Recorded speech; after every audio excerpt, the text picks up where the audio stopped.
17 তারিখে টাকা ঢুকবে তো, 17 তারিখে ঘোষিত টাকা, 17 তারিখে পাবেন। 17 তারিখে টাকা ঢুকবে তো, 17 তারিখে ঘোষিত টাকা, 17 তারিখে নমস্কার, পাবেন। আপডেট বাংলা ডেস্কে আপনাদের স্বাগতম। আপনি অন্নপূর্ণা ভাণ্ডার পাবেন তো? পাবেন কি পাবেন না, এই ভিডিওতে আপনাকে সব বলবো।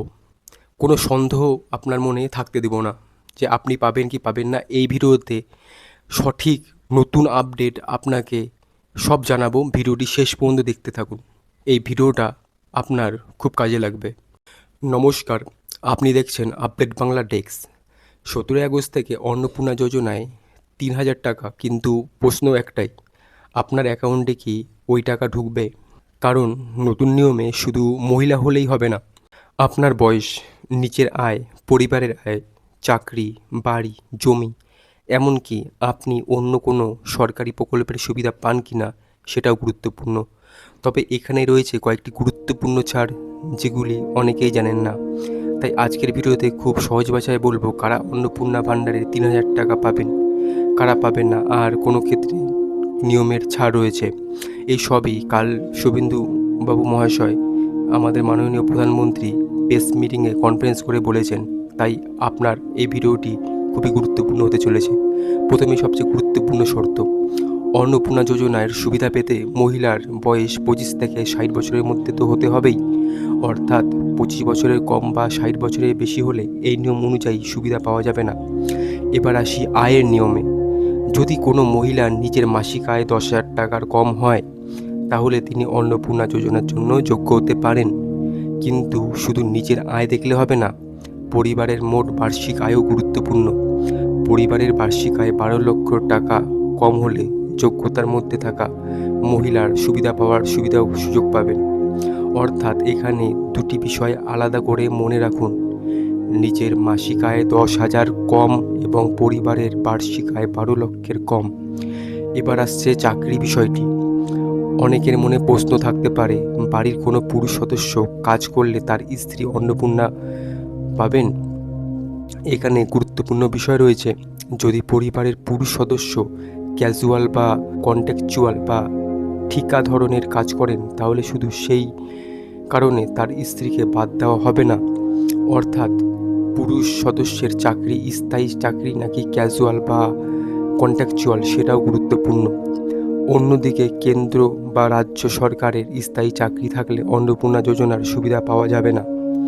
এবার আসি অন্য চাকরির প্রকল্প বিষয়ে। সাধারণভাবে অন্য সামাজিক প্রকল্পের সুবিধা নেওয়া থাকলে অন্নপূর্ণা যোজনার ক্ষেত্রে সমস্যা কিন্তু হতে পারে। কিন্তু এখানেই রয়েছে গুরুত্বপূর্ণ ছাড়। দিব্যাঙ্গ ভাতা এবং পিএম কিষাণ এর ক্ষেত্রে ছাড় দেওয়া হয়েছে। অর্থাৎ যোগ্য মহিলা ও সুবিধাগুলির আওতায় থাকলেও নিয়ম অনুযায়ী অন্নপূর্ণা যোজনার 3,000 টাকার পাওয়ার সুযোগ রয়েছে। তাই কেউ যদি বলে তুমি সরকারের প্রকল্পের টাকা পাও তাই অন্নপূর্ণা পাবেন না, সরাসরি এমন সিদ্ধান্ত নেবেন না। কারণ কোন প্রকল্পের ক্ষেত্রে ছাড় রয়েছে সেটাও কিন্তু দেখতে হবে। এবার আসি বিধবা মহিলাদের ক্ষেত্রে। এখানে রয়েছে বড় পরিবর্তন। 25 থেকে 60 বছর বয়সী বিধবা মহিলা যাদের আগে 1,500 টাকা বিধবা ভাতা পেতেন, তাদের ক্ষেত্রে নতুন নিয়ম অনুযায়ী 1,500 টাকার পরিবর্তে অন্নপূর্ণা যোজনা 3,000 টাকার পাওয়ার কথা বলা হয়েছে। অর্থাৎ 1,500 টাকা এবং তার সঙ্গে আলাদা করে আরও 3,000 টাকা, এভাবে হিসেব করবেন না যেন। এখানে মূল বিষয়টি হলো বিধবা ভাতার পরিবর্তে অন্নপূর্ণা 3,000 টাকার সুবিধা।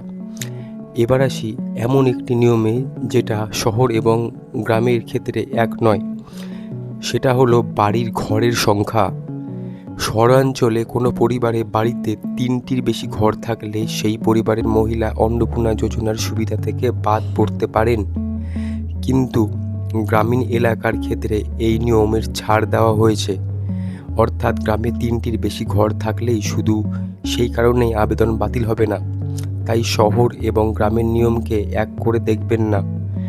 এবার আরও একটি গুরুত্বপূর্ণ বিষয়, জমি। 7টি পুর নিগম এলাকায় যদি 50 ডেসিমেলের বেশি জমি থাকে, তাহলে অন্নপূর্ণা যোজনার সুবিধা পাওয়া যাবে না। তবে পুরসভা এবং পঞ্চায়েত এলাকার ক্ষেত্রে এই শর্ত ছাড় দেওয়া রয়েছে। অর্থাৎ আপনার জমি কতটা, কোন এলাকায় রয়েছে সেটাও গুরুত্বপূর্ণ। এখন পর্যন্ত যা বললাম সেটা হয়তো অনেক নিয়ম মনে হচ্ছে, তাই একবার খুব সহজ করে মিলিয়ে নিন।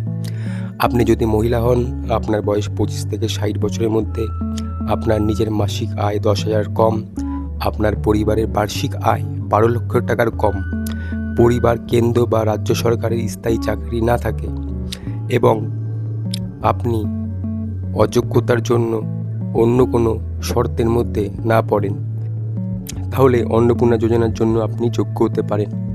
আর যদি আপনার পরিবারে পুরুষ সদস্য ক্যাজুয়াল বা কন্ট্রাকচুয়াল কাজ করেন, তাহলে শুধুমাত্র সেই কারণে আপনার আবেদন বাতিল হওয়ার কথা নয়।